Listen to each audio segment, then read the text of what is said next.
हरे कृष्णा। सही भक्तों का स्वागत है आज की भगवत गीता क्लास में। पहले हम मंगलाचरण करते हैं। ओम अज्ञानतिमिरान्धस्य ज्ञानञ्जनशलाकया चक्षुरुन्मीलितं येन तस्मै श्रीगुरुवे नमः। श्रीचैतन्यमनोभीष्टं स्थापितं येन भूतले स्वयं रूपः कदा मह्यं ददाति स्वपदान्तिकं। वन्देऽहं श्रीगुरो श्रीयुतापदकमलं श्रीगुरून् वैष्णवांश श्रीरूपं साग्रजातं सहगणरघुनाथान्वितं तं सजीवम् साधुवेतं सावधूतं परिजनसहितं कृष्णचैतन्यदेवं श्रीराधा कृष्णपादान् सहगणललिता श्रीविशाखाद्विषाञ्च। हे कृष्ण करुणा सिंधु दीनबंधु जगतपते गोपेश गोपिका कांता राधा कांता नमस्तते। तप्त कांचन गौरांगी श्री राधे वृंदावनेश्वरी वृषभानुसुते देवी प्रणमामि हरिप्रिये। वाञ्छाकल्पतरुभ्यश्च कृपा सिन्धुभ्य एव च पतितानां पावनेभ्यो वैष्णवेभ्यो नमो नमः। जय श्री कृष्ण चैतन्य प्रभु नित्यानंद श्री अद्वैत गदाधर शिवासादि गौर भक्तवृंद। हरे कृष्णा कृष्णा कृष्णा हरे हरे हरे राम राम राम हरे हरे। रामाय रामभद्राय श्रीरामचंद्राय वेदसे रघुनाथाय नाथाय सीताय पते नमः। नमो विष्णुपादाय कृष्णपृष्ठाय भूतले श्रीमते भक्तिवेदांत स्वामिन् इति नामिने। नमस्ते सारस्वते देवे गौरवाणी प्रचारिणे निर्विशेष शून्यवादी पाश्चात्य देशतारिणे।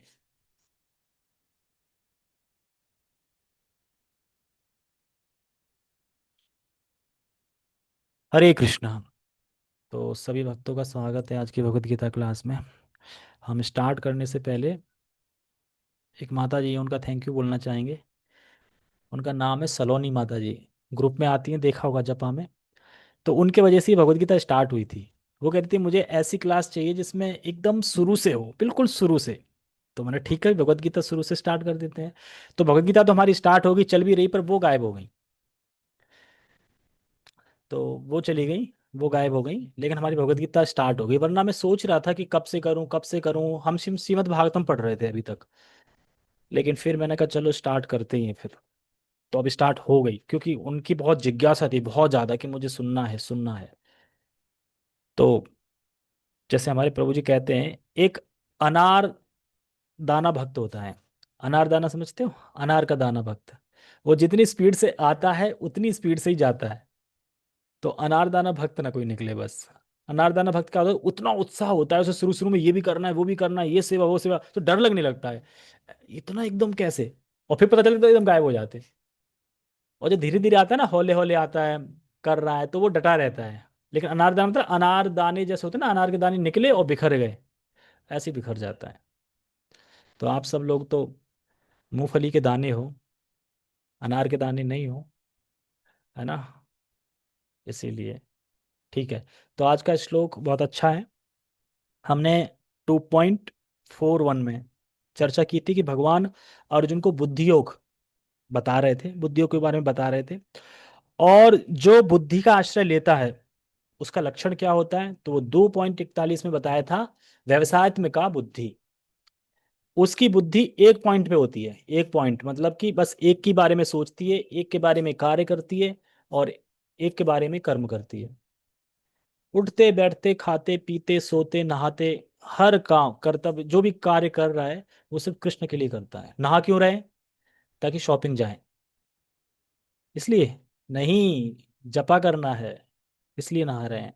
ठीक है। खाना क्यों खा रहे हैं? तृप्ति के लिए नहीं, क्योंकि कृष्ण प्रसाद में उसका आदर करते हैं हम, तो इसलिए प्रसाद भी खाना चाहिए हमें।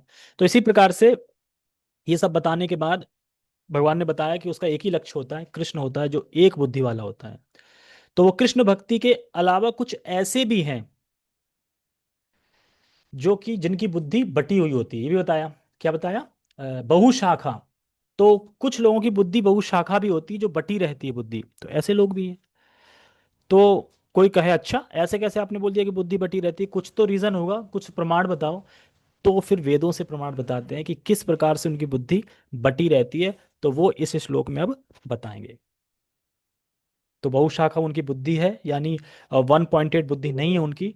तो कैसे उनकी जो कैसे वो बहुशाखा है, तो उसका प्रमाण दे रहे हैं भगवान इस श्लोक में। 3 श्लोक में दे रहे हैं, 42, 43, 44। तो आज हम 42, 43 पढ़ेंगे। ठीक है, तो मेरे पीछे दोहरा सकते हैं। यामिमां पुष्पितां वाचम प्रवदन्त्या विपश्चितः वेदवादरतः पार्थ नान्यदस्तितिवादिनः कामात्मानः स्वर्गपरा जन्म कर्म फल प्राद जन्म कर्म फल प्रादम सॉरी जन्म कर्म फल प्रदाम क्रिया विशेष बहुलाम भोग ऐश्वर्य गतिम प्रति। तो जो व्यवसायत्मिका बुद्धि नहीं है उनकी इस श्लोक में चर्चा हो रही है, और उनके लक्षण भी बताए जा रहे हैं। क्यों उनकी बुद्धि बहुशाखा में बटी होती है? क्यों? क्योंकि बता रहे हैं याम इमाम पुष्पिताम वाचम। वेदों में, जो वेद हैं, तो वेदों में सभी प्रकार की चर्चा हुई है। भक्ति की भी चर्चा है, ज्ञान की भी चर्चा है, कर्मकांड की भी चर्चा है। लेकिन जो कर्मकांडी लोग होते हैं, जो उसमें ढूंढते रहते हैं, तो वेदों के उन अलंकार शब्दों से आकर्षित हो जाते हैं जिनमें कर्मकांड बताया गया है कि आप ये तपस्या करो, आप ये यज्ञ करो तो आपको स्वर्ग प्राप्त होगा, आप ये यज्ञ करो तो आपको सोमरस मिलेगा, आप ये यज्ञ करो तो आपको अप्सराएं मिलेंगी, आप ये यज्ञ करो तो आपको आगे जीवन में ऐसा शरीर प्राप्त होगा जो आपको भोग प्रोवाइड करेगा। शरीर भी होता है ना, कि अगर शरीर अच्छा है तो आप भोग कर पाओगे। अब मान लो शरीर अच्छा नहीं तो भोग नहीं कर पाओगे आप, है ना। तो इसीलिए योम याम इमाम पुष्पिताम वाचम, पुष्पित समझते हैं? पुष्प, पुष्प देखने में कैसे लगते हैं? सुंदर लगते हैं। गुलाब का फूल हो, चाहे गेंदा का फूल हो, चाहे कमल का फूल हो, चाहे वो और आता है ना वाइट वाइट फूल, कौन सा आता है, फूल देखने में अच्छे लगते हैं बहुत, है ना। भले ही खाने में कड़वे हों, पर देखने में अच्छे लगते हैं। तो पुष्पिताम वाचम मतलब कि पुष्पों से अलंकृत अ, जो शब्द उसमें लिखे रहते हैं वो इतना मतलब आकर्षित करते हैं अपनी तरफ, कि इतने प्यारे लगते हैं, लेकिन होते हैं जहर। क्यों? क्योंकि वो भक्ति से आपको दूर करने वाले हैं, वो कृष्ण से आपको दूर करने वाले हैं। तो इसे करें याम इमाम पुष्पिताम वाचम प्रवदंत्य विपश्चिता, यानी जो देखने में सुंदर है पर जहरीले हैं। वेदवाद रता पार्था ना अन्य दस्तिति वादिना। और वेदवादी लोग जैसे होता है ना, मायावादी, ज्ञानीवादी, निराकारवादी, ऐसे वेदवादी, तो ये लोग क्या कहते हैं कि देखो हम किसी को नहीं मानते, ना हम गीता को मानते हैं, ना भागवतम मानते, ये तो किसी मनुष्य ने लिख दिया है, कोई वेद व्यास नाम का व्यक्ति था, उसने लिख दिया है। लेकिन हम तो श्रुति को मानते हैं जो डायरेक्ट भगवान के स्वाद से प्रकट हुई है, तो वेद। तो उन वेदों में लिखा है कि देखो, जो शरीर मिला है वो सिर्फ इंद्र तृप्ति के लिए मिला है।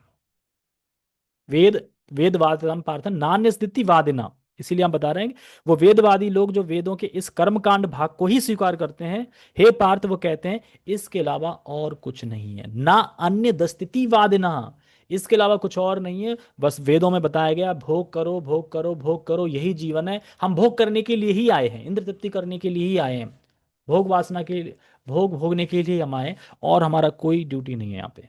बस इतना ही जानते हैं। तो ऐसे लोग कैसे होते हैं? तो कह रहे हैं कामा कामा आत्माना स्वर्ग परा। कामा आत्मना मतलब उनका हृदय काम से दूषित रहता है। जैसे कि कामा आत्मान मतलब जो काम है ना, काम लस्ट, वही आत्मा है, वही कार्य है, वही असली है, उसी के लिए आए हम। ऐसा ऐसा वो सोचते हैं। कौन से लोग? जिनकी बुद्धि बहुशाखा में बटी हुई होती है, वो लोग ऐसा सोचते हैं। कामात्माना स्वर्ग परा, तो उनका हृदय काम से दूषित है। वो ऐसे कर्म करना चाहते हैं जो स्वर्ग प्राप्त कराए, और ऐसा वेदों में बताया गया है। क्योंकि भगवत गीता में तो ढूंढेंगे मिलेगा नहीं कहीं, स्वर्ग कैसे प्राप्त करें, स्वर्ग कैसे प्राप्त करें, और वेदों में मिल जाता है, ऋग्वेद, यजुर्वेद, है ना, बहुत से वेदों में कर्मकांड का सेक्शन है बहुत सारा। वो इसीलिए है कि ताकि कम से कम ये श्रद्धा तो आए कि हाँ वेद भगवान ने बोले हैं, और वेद में जो लिखा है वो सही लिखा है, कम से कम श्रद्धा तो डेवलप हो कम से कम। इसीलिए तो जो स्वर्ग प्राप्त कराए या फिर आगे ऐसा शरीर प्राप्त कराए जिससे हम फिर तपस्या करें और भोग करें और फिर स्वर्ग मिले, फिर ऐसा शरीर मिले जिससे हम फिर तपस्या करें, यज्ञ करें और फिर स्वर्ग प्राप्ति हो। ये दो चीज उनको चाहिए, तो ऐसा शरीर दे सकें।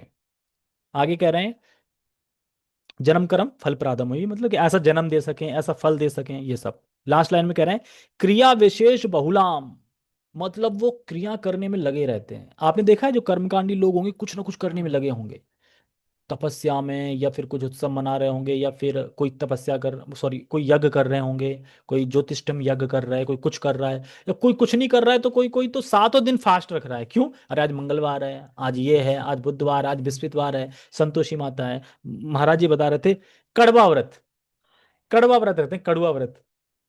कड़वा व्रत कौन सा है? करवा चौथ। कहाँ से आया ये, पता ही नहीं कहाँ से आया है।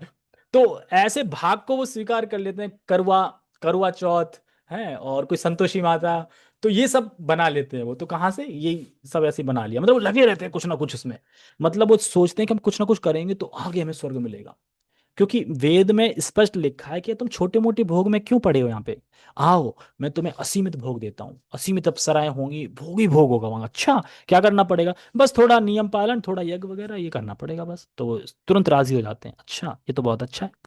इसीलिए कह रहे हैं क्रिया विशेष तो बहुला, मतलब आप इसमें क्रिया विशेषता बहुत होती है, मतलब बहुत सारी क्रिया होती है। भक्ति में इतनी क्रिया नहीं होती। भक्ति में आपकी तो भैया आप साधना कर रहे हैं रेगुलर, वही है। ऐसा तो नहीं है आप कल आपका ये फास्ट है और फिर आपका परसों ये फास्ट आ गया, अब करो ये करना है वो करना है, ऐसी कोई क्रियाएं नहीं होती।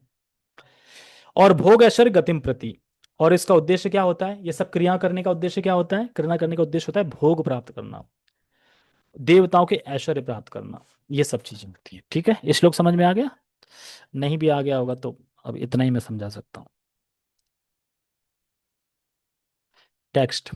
अल्पज्ञानी, शिल प्रभुपाद जी बोलते हैं अल्पज्ञानी मतलब मूर्ख लोग।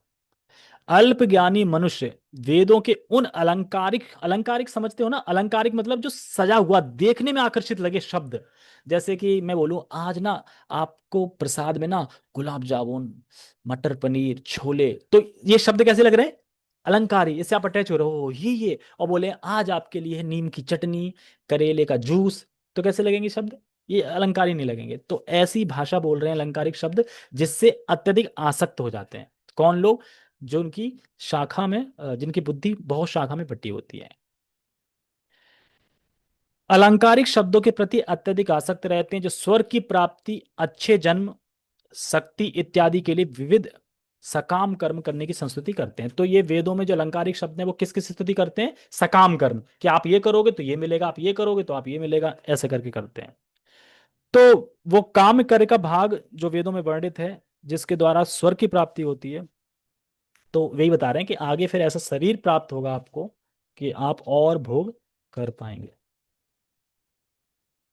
और उन वेदों, जो वेद के वाक्य जो बता रहे हैं इसमें, जो वेद वाक्य, वाक्यों से जिनकी उपमा पुष्प से दी गई है, तो पुष्प यहाँ पे जहर की तरह बता रहे हैं। जैसे कि आपके पास हनी है, हनी की है, लेकिन उस हनी में क्या है कि जहर मिला है, लेकिन पता नहीं है। तो हो सकता है रस मिले बढ़िया मीठा, लेकिन उसमें होता क्या है? जहर है, जो आपको नुकसान देगा। तो वही है। आपको ये प्रश्न कर सकता है कि जब ये सही नहीं है, आप इसकी निंदा कर रहे हैं, मतलब निंदा नहीं कर रहे हैं, मतलब मतलब लो टेस्ट बता रहे हैं इसको, तो वेदों में दिया क्यों गया है? क्यों दिया गया है वेदों में ये फिर? जब आप इसकी भर्त्सना कर रहे हो कि ये तो जहर की तरह है, तो दिया क्यों गया है? नहीं कर सकते, नहीं कर सकते। आज शिवानी माता जी को पकड़ेंगे, बताइए वेदों में क्यों बताया गया है जब ये इंपॉर्टेंट नहीं है तो?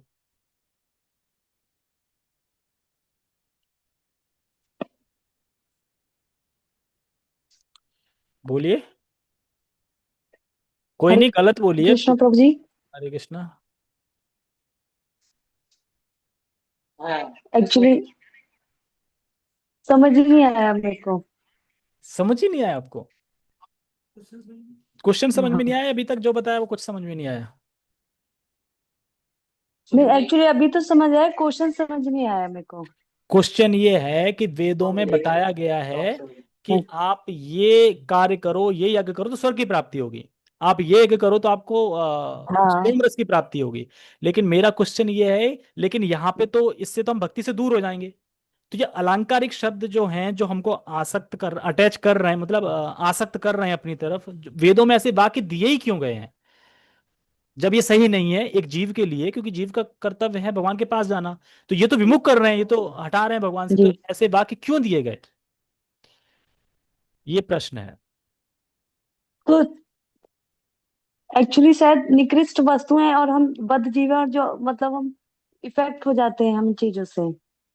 अच्छा, जो निकृष्ट चीजें हैं, उससे हम आसक्त हो जाते हैं जल्दी हैं, क्योंकि हम निकृष्ट चीजें ज्यादा चाहते हैं इसलिए। बद्ध, यस, बद्ध जीव है। तो चलो हमें ठीक है। समझ नहीं आता एक्चुअल में। ओके, अभी पार्थ सारथी माता जी आंसर देंगी तो सब लोग सुनना। बताइए माता जी। हरे कृष्णा प्रभु जी। ऐसा इसलिए किया जाता है जिससे कि हम अपनी चेतना अनुसार उस कार्य को चुने और उसमें लगे, फिर धीरे धीरे हमारी जब चेतना शुद्ध होगी तब हम भगवान के उस योग्य हो जाएंगे जिससे हम भगवान की भक्ति कर सके। अभी हमारा मन जो है ना भागता है, जिस चेतना का हमारा जो जो स्तर है उस हिसाब से हमें चीजें समझ आती है। जैसे जो भौतिक लोग हैं जो देवी देवताओं की उपासना कर रहे हैं, अगर हम उन्हें जाके डायरेक्ट बताएंगे कि आप भगवान श्री कृष्ण की उपासना करेंगे तो वो स्वीकार नहीं करेंगे, क्योंकि अभी उन्हें देवी देवताओं से जो प्राप्त करना है वो अभी उनका प्राप्त नहीं हुआ है। पहले वो फिर प्राप्त करेंगे, जब वो फिर ऊब जाएंगे तब वह उस स्तर पर आएंगे, तब उन्हें सही ढंग में चीजें समझ आएंगी। हरे यस। कृष्ण, सही जैसे बताया प्रभु जी। जैसे एक छोटा बच्चा है। हाँ ठीक बताया। अब छोटे बच्चे को अगर आप 10वीं पढ़ाई की बुक दे दो तो कर लेगा सॉल्व वो? नहीं कर पाएगा। क्योंकि जो 5th क्लास का है तो वो 5th क्लास की स्टडी करेगा, 10th की थोड़ी करेगा। उसी प्रकार से जिनकी चेतना भी लो है, जिनकी चेतना भी विकसित नहीं है, उनको ऐसी चीजें बताई जाती है ताकि वो श्रद्धा करें, उनका पालन करें। और जब उनका पालन करेंगे तो धीरे धीरे धीरे धीरे वे हाई लेवल को प्राप्त करेंगे, मतलब हाई लेवल पे आएंगे। अभी तो उनकी बहुत जो चेतना है बहुत डल है, बहुत नीचे लेवल पे है। तो हाई लेवल पर लाने लाने के लिए ऐसी चीजें बताई जाती हैं कि ताकि लोग आकर्षित हों और उसका पालन करें। क्योंकि वेदों का अगर पालन कोई कैसे भी कर रहा है जो उसमें लिखा है, तो उसकी प्रगति ही होगी, वो नीचे नहीं जाएगा वो। भले उसमें लिखा है आप यज्ञ करो आप स्वर्ग की प्राप्ति करोगे, ठीक है वो कर रहा है, क्यों कर रहा है? क्योंकि उसे श्रद्धा है वेदों में। और जब वेदों में श्रद्धा है तो एक दिन फिर वो आगे भी बढ़ेगा। तो वेद क्या करते हैं कि ऐसे लोगों को चुनते हैं कि जो जिनकी चेतना भी इतनी ऊपर स्तर पे नहीं है, उसको ऐसा भोग प्रोवाइड करते हैं कि देखो आपको भोग करना है करो, लेकिन कुछ नियम पालन करने पड़ेंगे। क्योंकि अगर आप यज्ञ करोगे तो क्या आपको नियम पालन नहीं करने पड़ेंगे? करने पड़ेंगे यज्ञ करने के लिए। ऐसी थोड़ी यज्ञ हो जाता है। ज्योतिष यज्ञ बताते हैं वो ऐसी थोड़ी आता है, बहुत बड़ा यज्ञ होता है वो। तो उसके लिए आपको यज्ञ पालन करना पड़ेगा। पालन करोगे तो आपका हृदय शुद्ध होगा, धीरे धीरे धीरे धीरे होगा तो आप चीजों को समझने लगोगे। जैसे हम अपना एग्जाम्पल देते हैं कि हम लोग भी शिव जी को भगवान समझते थे कि शिव जी भगवान है, वैसे हैं बाय गॉड, मतलब वैसे मैं नहीं कह रहा हूँ, उस तरफ से सुप्रीम नहीं है पर। तो हमें अगर तब कोई बोलता कि अरे नहीं कृष्ण भगवान हम मानते नहीं, मानते, अरे ऐसे कैसे है, शिव ही भगवान है। लेकिन धीरे धीरे हम गीता पढ़ने लगे, धीरे धीरे इस्कॉन में जाने लगे, सुनने लगे, चेतना थोड़ी बड़ी तो समझ में आ गया, हाँ यार सच में कृष्ण भगवान है, सुप्रीम लॉर्ड तो कृष्ण ही है। क्यों? क्योंकि सब लोग किसी न किसी कार्य में लगे। एक वही है इंसान जो चोरी कर रहा है ना? चोरी कर रहा है, माखन चुरा रहा है, शरारत कर रहा है, खेल रहा है, बांसुरी बजा रहा है, कोई मतलब नहीं है क्या हो रहा है, तो वही भगवान हो सकता है। क्योंकि वो कुछ भी कर सकते हैं, बाकी कोई कुछ भी नहीं कर सकता। हाँ, सबकी ड्यूटी लगी है, सब अपने अपनी ड्यूटी में लगे हैं। तो ये यहाँ पे बता रहे हैं कि वेदों में ऐसे सेक्शन आते हैं, इसलिए सेक्शन आते हैं ताकि थोड़ा सेंस इंजॉयमेंट के सेक्शन आते हैं कि आप ये करो तो स्वर्ग मिलेगा। तो जो अल्पज्ञानी जो लोग होते हैं बस यही सब कुछ मान लेते हैं कि हाँ यही सब कुछ है और यही करना है, तो तुरंत लोग स्वीकार कर लेते हैं। भक्ति को स्वीकार नहीं कर सकते तुरंत, क्योंकि उसमें छोड़ना पड़ता है। लेकिन ऐसी चीजों को स्वीकार कर लेते हैं। तो पुष्पवाणी यानी सुंदर वर्ड, जब वर्ड कोई सुंदर, मतलब अगर कोई बोलता है या सुंदर कोई चीज देखता है तो उसके प्रति आकर्षित होना स्वाभाविक है। इसीलिए शास्त्रों में ऐसी चीजें बताई गई हैं। लेकिन मूल ये नहीं है, भगवान ने पहले ही क्लियर कर दिया 15.15 में कि वेदों के द्वारा मुझे ही जानना है। और वेदों का संकल्प संकल्प करता मतलब वेद मेरे द्वारा ही रचे गए हैं। मैं ही मुझे ही वेदों के द्वारा जानना है, जाना जाना चाहिए। ये सब भगवान ने पहले ही 15.15 में बता दिया है। लेकिन हमारी मानसिकता है, और ये किसी और की बात नहीं हो रही, हम सबकी ही बात हो रही है यहाँ पे। ऐसा मत सोचना कि हमारी चेतना तो बहुत ऊपर है, ये जो बहुशाखा वाले लोग हैं ना ये कोई अलग है। ये बहुशाखा वाले हम ही हैं। तो हमें बहुशाखा से एक शाखा में आना है, यानी कृष्ण। अगर आप सिर्फ कृष्ण पे डिपेंड हो जाएंगे तो फिर कृष्ण ही देखेंगे। जैसे महाभारत में आता है, द्रौपदी का चीरहरण हो रहा था तो द्रौपदी ने खूब प्रयास किया कि पितामह भीष्म बचा लें, द्रोण बचा लें, कृपाचार्य बचा लें, चलो मेरे पति बैठे हैं पांच पांच, वही बचा लें। सब नीचे सर डाल के बैठे थे, हम कुछ नहीं कर सकते। द्रौपदी ने सोचा मैं खुद ही अपने आप को बचा लूंगी। तो रुक्मिणी जी कहते हैं, अरे आप अभी खाना खा रहे थे और तुरंत जा रहे थे, और लौट के क्यों आ गए, गए क्यों नहीं?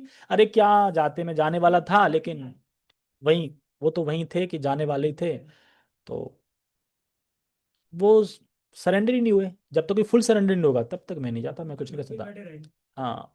तो उसके बाद फिर रुक्मणी कहती देर नहीं हो जाएगी, अब तो आपको जाना चाहिए, अब तो एक सेकंड रह गया है। भगवान ने बोला टेंशन मत लो। तो भगवान क्या कहते हैं, साड़ी के रूप में अपना विस्तार करते हैं और साड़ी सप्लाई करते हैं। तो भगवान कब गए? जब फुल सरेंडर हो गए, हरे कृष्णा कृष्णा कृष्णा हरे हरे, हरे राम राम राम हरे हरे। तब भगवान कृपा करेंगे। जब तक आप सोच रहे हो कि मैं कुछ कर लूंगा या कर लूंगी, तब तक तो दिक्कत है। तात्पर्य, तात्पर्य छोटा है इसका, और तात्पर्य पढ़ने से ही समझ में आ जाएगा, ऐसा कुछ है नहीं, क्योंकि मेन चीज इसमें यही थी। तात्पर्य, साधारणतः सब लोग अत्यंत बुद्धिमान नहीं होते, और वे अज्ञान के कारण वेदों के कर्म कांड भाग में बताए गए सकाम कर्मों के प्रति अत्यधिक आसक्त रहते हैं। वे स्वर्ग में जीवन का आनंद उठाने के लिए इंद्र तृप्ति कराने वाले प्रस्तावों से अधिक और कुछ नहीं चाहते, जहां मदिरा तथा तरुणियां उपलब्ध हैं और भौतिक ऐश्वर्य सर्वसामान्य है। देखो, इस जगत में जो भौतिक ऐश्वर्य है वो सर्वसामान्य नहीं है, क्योंकि किसी के पास ऑडी है तो किसी के पास वैगनारी है तो वो रो रहा है ऑडी देख के, किसी के पास साइकिल है तो बाइक को देख के रो रहा है, किसी के पास बाइक है तो फोर व्हीलर देख के रो रहा है, किसी के पास बंगला है, किसी के पास झोपड़ी है, किसी के पास कुछ है, सर्वसामान्य नहीं है। लेकिन स्वर्ग में, देवताओं के राज्य में क्या है, सर्वसामान्य सब चीज। आपके पास भी बंगला है, उसके पास भी बंगला है, उसके पास भी गाड़ी है, उसके पास भी रथ है, उसके पास भी उड़ने वाला, है ना, विमान है। लेकिन फिर भी वहां पे द्वेष है। क्यों? सर्वसामान्य होने के बाद भी स्वर्ग लोक में क्यों द्वेष है?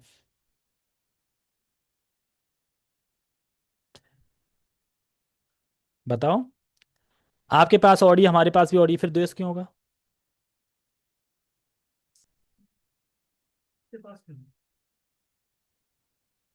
देखिए, आप चाहे ब्रह्मलोक तक क्यों ना चले जाओ, दुख वहां भी व्याप्त है। आप ब्रह्मा भुवना लोका, भगवान श्लोक बोलते हैं कि वैकुंठ ही है जहाँ पे बस सुख है, दुख नहीं है। सिर्फ वैकुंठ से स्टार्ट होता है, गोलोक धाम, वैकुंठ, साकेत धाम, बाकी सब जगह है।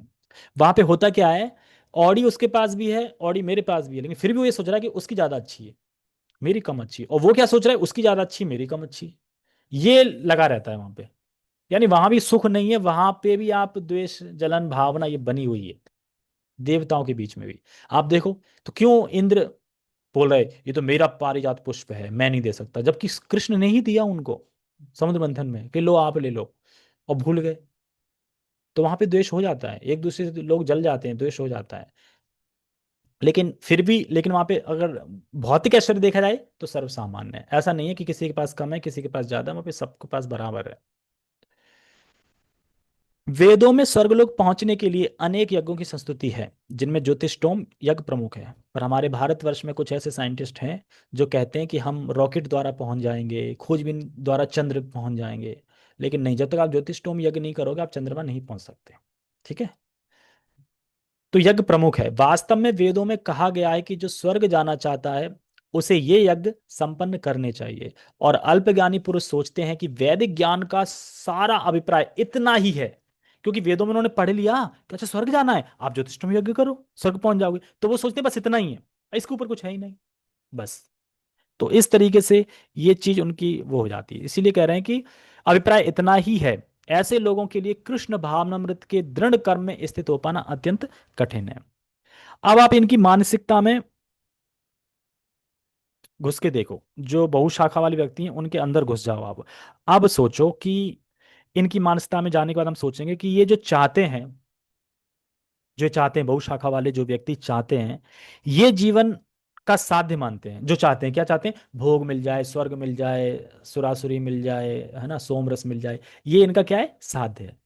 अब इसके अपोजिट भक्ति में आ जाओ, क्या भक्ति में कहीं दूर दूर तक कनेक्शन दिख रहा है कि ये साध्य हो? इसीलिए कहते हैं कि बस इससे ऊपर कुछ नहीं, यही है सब कुछ। क्योंकि भक्ति में तो यही नहीं, सोमरस स्वर्ग यही नहीं, लेकिन ये तो सोमरस यही लक्ष्य है इनका। कहते हैं यही लक्ष्य, क्या ये जो आत्मा है, जो ये जो शरीर है, ये मिला ही इसीलिए है। उनका कहना क्या है कि कामी लोग यही इसीलिए मिला है, और कोई इसका दूसरा प्रयोजन नहीं है। जैसे कि आप भूखे हो, अब आप गए एक शादी पार्टी में, अब वहां पे खाना मिला आपको, तो खाने में क्या था? नीम का जूस था, या नीम की चटनी थी, करेले का जूस था, ऐसी ऐसी चीजें थी जो आप खा ही नहीं सकते। तो भूख लगने के बाद भी आप नहीं खा पाओगे। इसी प्रकार से ये लोग जो चाहते हैं वो कृष्ण भावनामृत में इनको नहीं मिल सकता, इसलिए वो चाह के भी नहीं आएंगे। इसीलिए भगवान क्या करते हैं कि चलो ठीक है, आप यही करो, और धीरे धीरे करके जब आप डेवलप हो जाओगे, थोड़ी आपकी चेतना उच्च हो जाएगी, तो फिर आप मेरे पास, मेरी तरफ, मेरे भक्तों का संग प्राप्त होगा, तो फिर आप आओगे। कहाँ पे थे? हाँ। जिस प्रकार मूर्ख लोग विषैले वृक्षों के फूलों के प्रति बिना यह जाने कि इस आकर्षण का फल क्या होगा आसक्त रहते हैं, उसी प्रकार अज्ञानी व्यक्ति स्वार्गिक ऐश्वर्य तथा तज्जनित इंद्रिय भोग के प्रति आकृष्ट रहते हैं। जैसे कि वेदों का पका हुआ फल क्या है? श्रीमद् भागवतम। तो ये फल को नहीं देखते, जो वेदों का पका हुआ फल है श्रीमद् भागवतम जिसमें भक्ति का वर्णन है, वो नहीं देखते, ये फूलों के प्रति भागते हैं। फूल क्या है? कर्म कांड के विषय फूल। तो फूल फूल कैसे होते हैं? कड़वे। फल कैसे होते हैं? मीठे।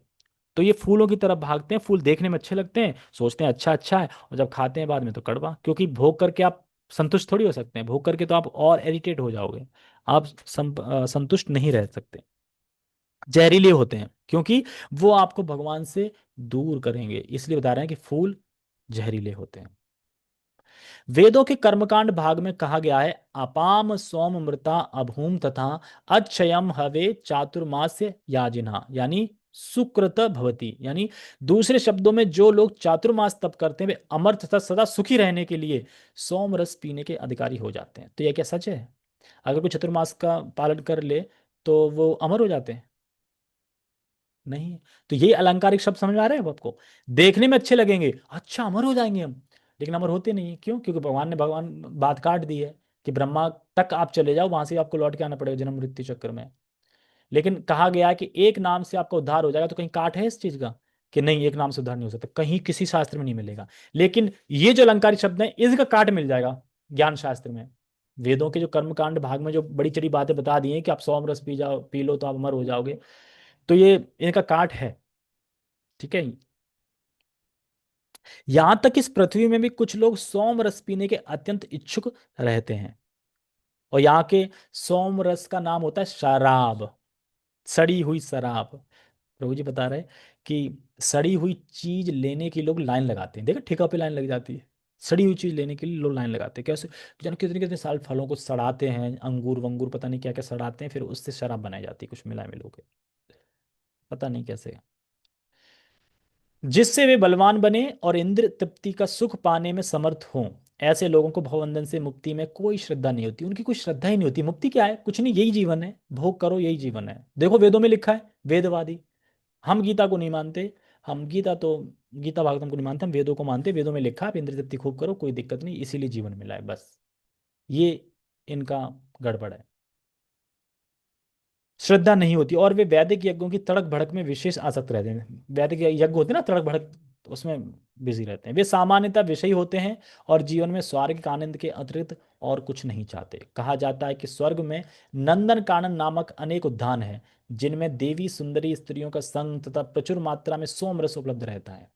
ऐसा शारीरिक सुख निस्संदेह विषय है। अतः ये लोग वे हैं जो भौतिक जगत के स्वामी बनकर ऐसे भौतिक अस्थायी सुख के प्रति आसक्त हैं। तो ये उन लोगों का वर्णन है जो अ, बहुशाखा जिनकी बुद्धि है, बस यही चाहते हैं मैं ये यज्ञ कर लूं तो ये प्राप्त हो जाए, ये भोग कर लूं, मैं भोग के लिए जीवन मिला है। कृष्ण में इनकी कोई रुचि नहीं है।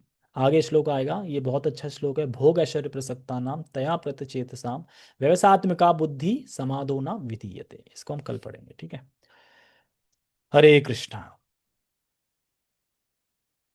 जगत गुरु शिल प्रभुपाद की जय, श्रीमद् भगवद गीता की जय, नित्य नित्य गौर प्रेमानंदे, हरि हरि बोल। हरे कृष्णा। किसी को कुछ पूछना तो नहीं है? वेरी गुड, ठीक है।